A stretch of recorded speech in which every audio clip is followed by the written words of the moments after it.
I'm going to count myself in then. I'm going to give my standard intro, and then we can go from there. But I'm going to count to 5 in my head, then I'm going to intro us and go from there. Welcome to the Struggle Bus, a V-Spot show, the home of the e-commerce and early news. I am Vinny O'Brien, or as my friends love to call me, Hey You in the Bushes. With me today is Dave Finnegan, or Finn as his friends love to call him. He is the Ross Geller of the e-commerce world. He is an operating partner of Blackfin, a PE firm helping brands create momentum that lasts.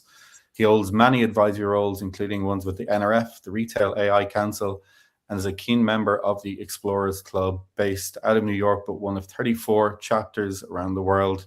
He's also studying anthropology, a master's in anthropology at Harvard right now, going up to 2028. Dave, Finn, welcome to the Struggle Bus. Thank you, my friend. It's great to be with you. It's good to have Finny and Vinny together. It's well, I don't even know if there's a word for it. Like, it's like a palindrome, but it's not quite there. But I want to make you smile today because you do so much for our community. So I'm going to try and open up with something that might make you smile and hear your thoughts. I said in the pre-call conversation that I listened to, or I was reading some Bill Bryson last night. And in order for you to know how special you are, not just to our industry, but to the world, I'm going to read something to you and then see what you think. So hear me out. If your two parents hadn't bonded just when they did, possibly to the second, possibly to the nanosecond, you wouldn't be here. And if their parents hadn't bonded in a precisely timely manner, you wouldn't be here either. And if their parents hadn't done likewise, and their parents before them, and so on and so forth. So if you go back to the time of Shakespeare and the Mayflower Pilgrims, you've no fewer than 16,384 ancestors earnestly making love in such a way that you would miraculously end up here. If you go back 25 generations, there are no fewer than 33,554,432 men and women whose devoted couplings your existence depended upon. How does that make you feel? I'm super grateful. I'm super grateful for the whole thing. For me, my dad is a Montana, he grew up in the mountains of Western Montana in a mining town, and my mom is Scottish. And so the ancestry that brings those people together, it's a real miracle of where we end up over time. So, years ago, I was in a meeting with some guys that were at Harvard where they were talking about one of their colleagues had passed away. He was the guy that started Staples. And one of the things that he said in raising a toast to this guy is, none of us made it here by ourselves. We're all the product of others who got us here. And so these guys may be some of the smartest people on the planet. They could all be saying, hey, look how cool we are. Look at all the accomplishments. What they talked about was the value of who got them there. And our ancestors are hugely important. So are the people that we surround ourselves with in the industry, and our friends and our family is hugely important to realize that we don't do this by ourselves. You always strike me as somebody who is firmly rooted in your ancestry. How much Montanan and how much Scottish do you feel on a day-to-day basis? Well, I wore a kilt to NRF, so I do have a couple of kilts, and I think my dad was kind of a quiet cowboy poet type. My mom was more of a driven Scot who was super entrepreneurial, and I had a handful of aunties as well. So I had no chance. I could get away with nothing. I had like multiple aunties that were raising me and a mom, Scotland. So I had this really strong group of women that helped raise me, and I think that helped me a lot. There's common traits in people I speak to on this podcast, and it's more about the human story rather than maybe our brand backgrounds or the companies we work for. It's the work we do and the way that we do it. How important or how influential was it having such strong female leadership in your life and role models, do you think it shaped you dramatically or shaped you differently to how other people think about the world? That's a good question. I look back and think about the companies that I worked for. You know, I maybe working with strong women in my life, if I think about how that has shaped who I've worked with, you know, I worked with Maxine Clark, who started Build-A-Bear, founded Build-A-Bear, extremely, competent, very, very smart, very driven. I can see such similarities in what I was raised with, right? And so, you know, one of my best friends on this planet is Vicky Cantrell, very strong woman, great Mhm. perspective, is a real mentor for me. So as I look back on my life, I can see how, you know, having that, strong woman influence from my aunties, building my own confidence and telling me that I was smart and capable, to, my you know, the women that I actually worked with, and all throughout my life, there's a number of women that I can point to that really matched up with what I was raised with. In fact, my my ChatGPT voice is a British woman, and that might tell you something. As long as it's not Nigella Lawson. I always remember when you say that scene from Modern Family where Phil is dancing around the kitchen, she's on music, and they pull away the headphones, and he's listening to Nigella massaging a turkey breast. Is that who you have on yours, or is No, it? no, she sounds more hip, more Emma Watson. No, I'd settle for that. That's okay in my world. You get asked loads about the intersection, or at least you get to talk about it a lot. I think people bring you on as a marketer, but you have this great crossover in the human condition and where we are. And the question that kind of inverts that a little bit for me is more: are the tools changing the humans or the user? And if so, how do you view that? Because you always get asked about the tools, but how are we as humans responding to this change and this rate of change? I do think that the tools change a human. I think that's part of what we do, or at least they have us think about ourselves in a different way. So I could illustrate with a story. Please do. So I was sitting with Rob Garf. We were just hanging out as friends at the Explorers Club, Fireside Explorers Club, and these young guys were in the other room. They had a robot. It was robotic arms that were sitting on a table. And being curious guys, we said, "Hey, what are you guys working on? What are you doing?" There was some conference going on upstairs. These guys were clearly part of that conference, but we wanted to learn from them. These young guys started talking to us about what project they were working on. They were working on the first robot that would be in the space station. It was you know, it had 2 arms. It had no torso. It just had 2 arms. And what we started talking about was the idea that they had learned that they had to make their robot friendly.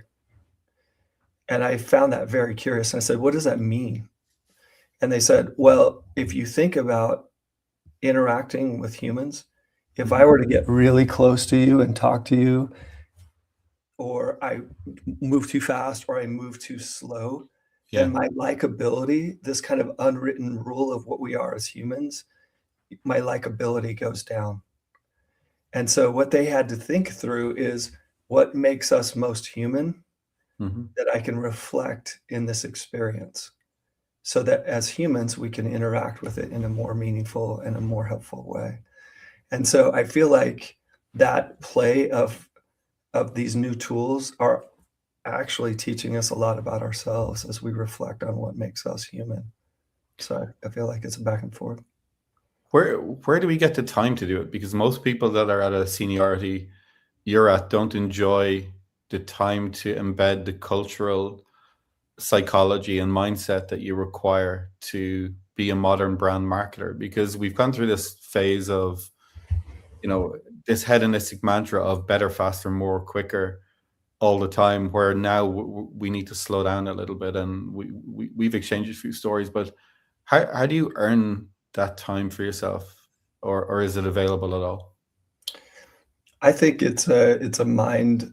set and a commitment to learning constantly. I feel like really, really good marketers, really, really good storytellers Mhm. are intellectually curious and they're empathetic.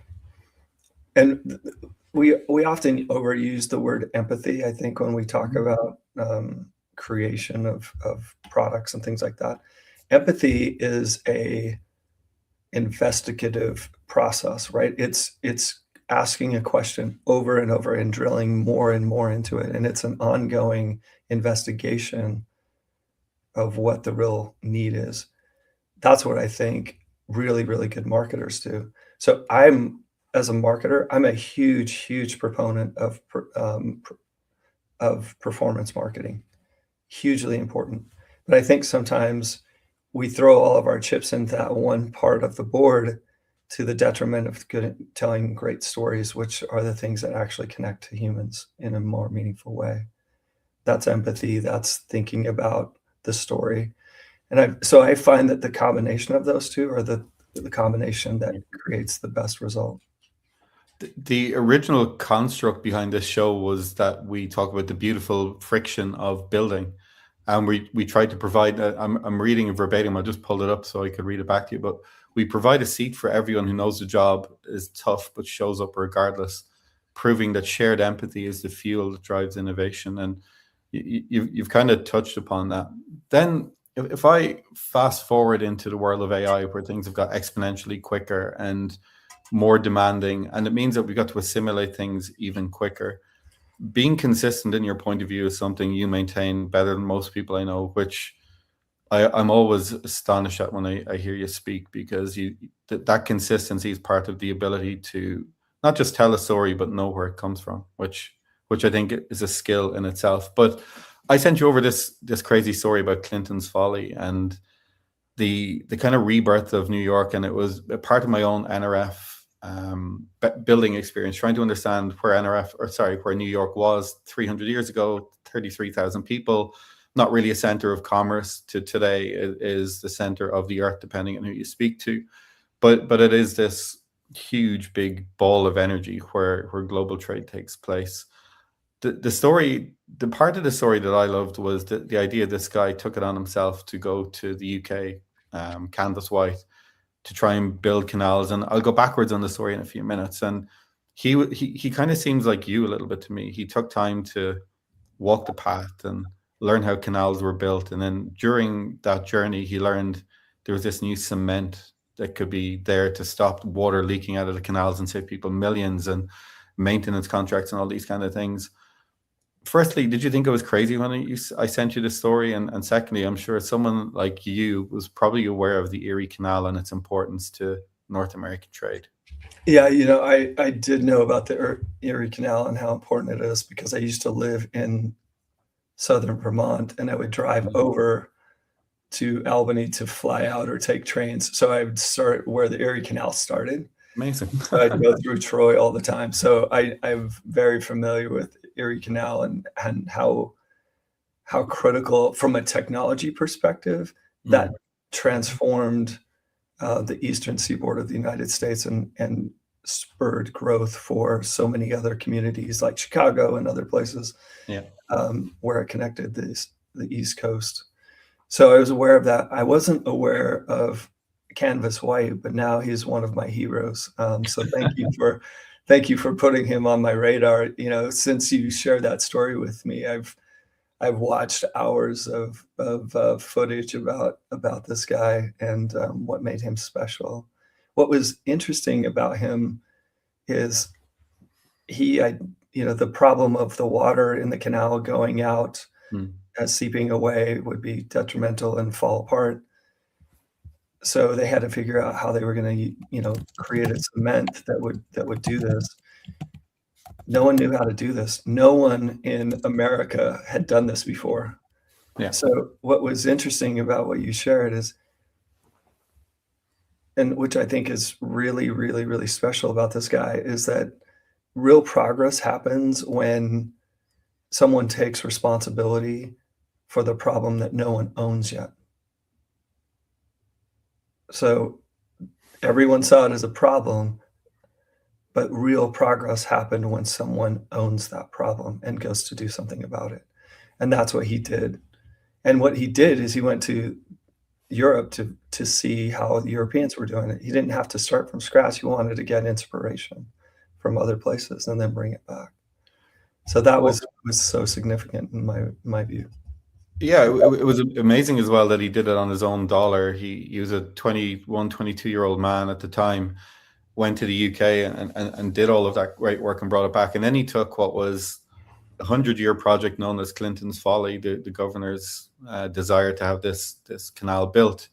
And it became an 8-year project and was delivered in record time. And it celebrated its 250th anniversary last year, or sorry, its 200th anniversary, which is an incredible feat that in this time, New York has evolved so much. And now we talk about AI and where it's going. And there's two other parallels within that. And there's so much more I'd love to get into, but I want to respect your time and get to a few more questions I have for you. But in the book Flash Boys, I don't know if you've read that by Michael Lewis, where it was about the advent of high frequency trading after Wall Street, or sorry, after the crash of 2008. There was an Irish guy called Ronan Ryan who was the guy who was able to determine getting a cable from point A to point B was going to result in millions, if not billions, in cost savings, because it was the endpoints between trade centers. It was Chicago and New York Trade Center.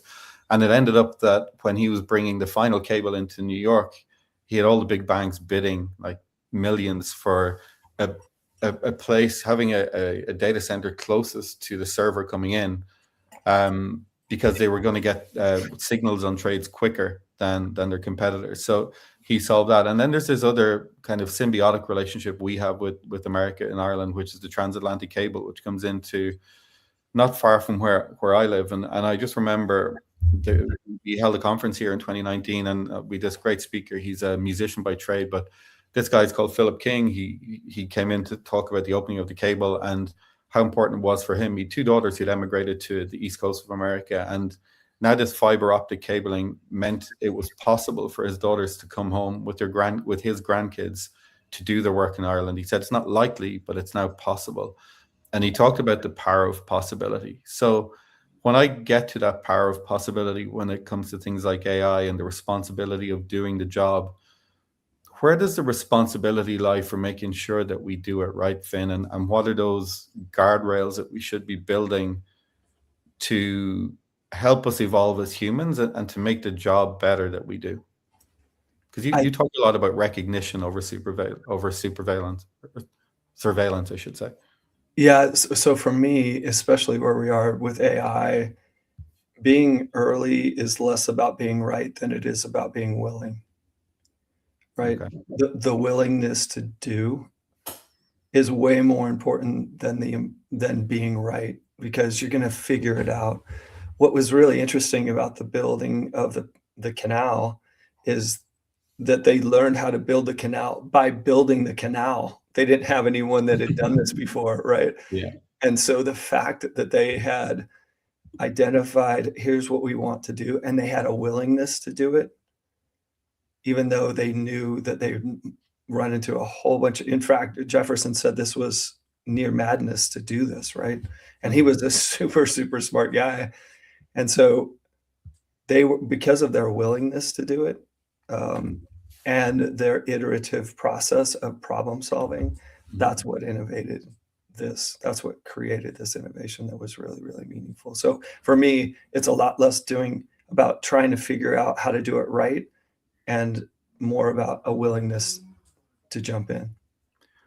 Is the parallel today? So if I go back to NRF and why I was even researching it, is that all the companies who are on the basement and in the second floor or the innovation lab, are those people the kind of Candace Whites of our day, willing to get stuff wrong, knowing that the bigger picture is to be solved? I think there are a number of those, and those new innovators. You know, on the private equity side, we look at companies to invest in. One of the things that we're finding is every one of the things that we're talking about investing in is years or months old. It's not been around for 5 years, or it's, you know, that time horizon of how long they've been in existence isn't there. It's so new, right? So you're not going to talk to someone who ran a AI shop 10 years ago or 5 years ago. And so I think we are seeing a number of those canvas white type characters in that space. I would also observe that that's one level of innovator. The other innovator that's really interesting is embedded in brands that are willing to take risks, right? Because those young innovators are looking for people who they can marry up with and say, hey, we're going to work on this together. And so I feel like it's a 1-2 punch from a retail innovation perspective with great brand leaders in great brands identifying that this is about a willingness and less about being right as well. And so when they both understand that and they both partner together, that's when we're seeing super cool results that are coming out of some of these really, really cool companies that are emerging. And putting your private equity hat on, so when you look at a person and they're in the room and they're pitching to you, how much then are you drawing on your anthropology hat, or do you have to separate yourself from that to say, I'm almost investing in the person over what it is they're doing, because I know that the second version of this is going to be so much better? It is at least half about the person, the idea and the ability, proven market fit, Mm-hmm. hugely important. But the other half of the equation is the person themselves. Are they the type of leader that will attract others? Are they the type of leader who will be willing to jump in to own a problem that no one else owns? Do they draw other people to them? Do they help build a rock star team? That is huge in success of companies. And so, yeah, when we're looking at investments, we're looking at the human part of the equation just as much as we're looking at the idea. And a kind of a follow on to that, then, how do you factor in that the two dichotomies for me? One, you experience time over millions of years, given your personal interest in anthropology, and then you've got this whole other side where companies only exist for a few months. How do you reconcile those things, or do you even bother trying? Anthropology is about studying human meaning and Mm-hmm. understanding human meaning. And that is great context for what we're experiencing today. And it's also great context for tribes that we came from. And so it's not kind of time bound. Like anthropology isn't old stuff. It's understanding what we're experiencing today. Because what's interesting, especially underlying the thesis of the story that you're telling, is the fact that we can learn from our past.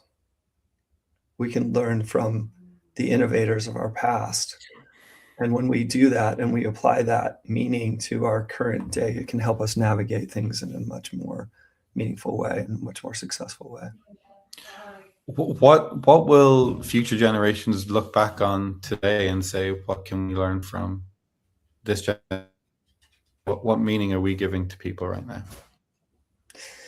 I think there will be something that's similar to Canvas White in that there are certain guys that got a lot of flack by stepping into the void and owning problems. Lots of people who said that couldn't happen, or lots of let's wait and see how this works. But there are some that are moving forward because of their willingness and their agility to learn. Right now, agility to learn and willingness, I think, is the thing that's going to win the game. And so I think, if we look back on it, the early days of what this means, we're moving through a change historically that is at the scope or size of the Industrial Revolution for humans.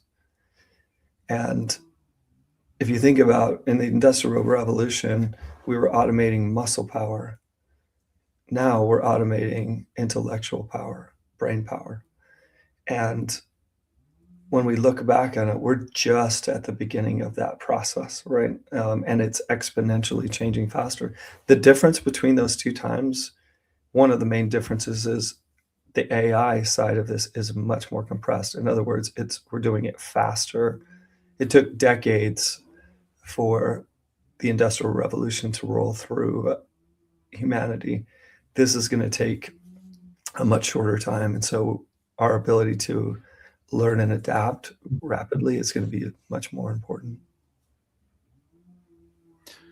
Yeah, it's one of those things I think about in relation to my kids and where it's going to be when they reach the stages where they're making decisions on their future and what we've left behind them. We're getting to the stage in the conversation. I tried to keep this to 25 minutes, even though we could talk for days, where I get to my stupid question, which is a complete step change, but I want to respect your time too. Looking back at your career to date, if it was a song right now, what would it be? A song. Yeah, those throws people. Let's see, a song.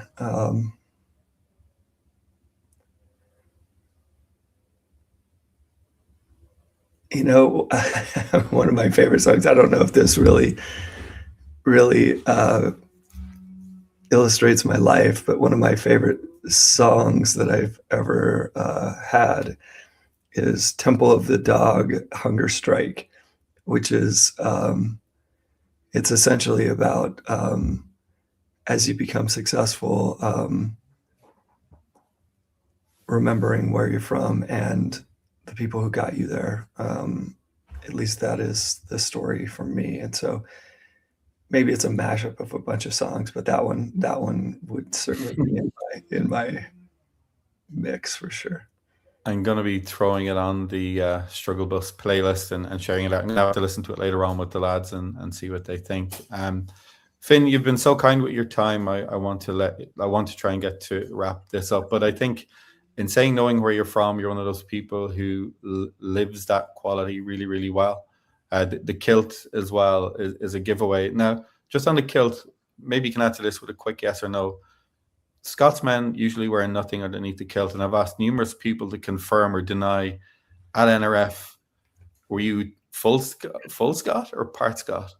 A Scotsman, gentleman, never discloses. The mystery lives on, brother. The mystery lives on. That is the Montanan coming out in you right now. But Dave, thank you so much for spending time with me on the Struggle Bus. It was, as ever, entertaining, educational, and just really, really interesting and good for the soul. So thank you so much. I really do appreciate it, as do everyone listening. It's always a pleasure to see you, my brother. It's good to spend some time with you. Thanks See you soon. See you, brother. Thanks, Dave.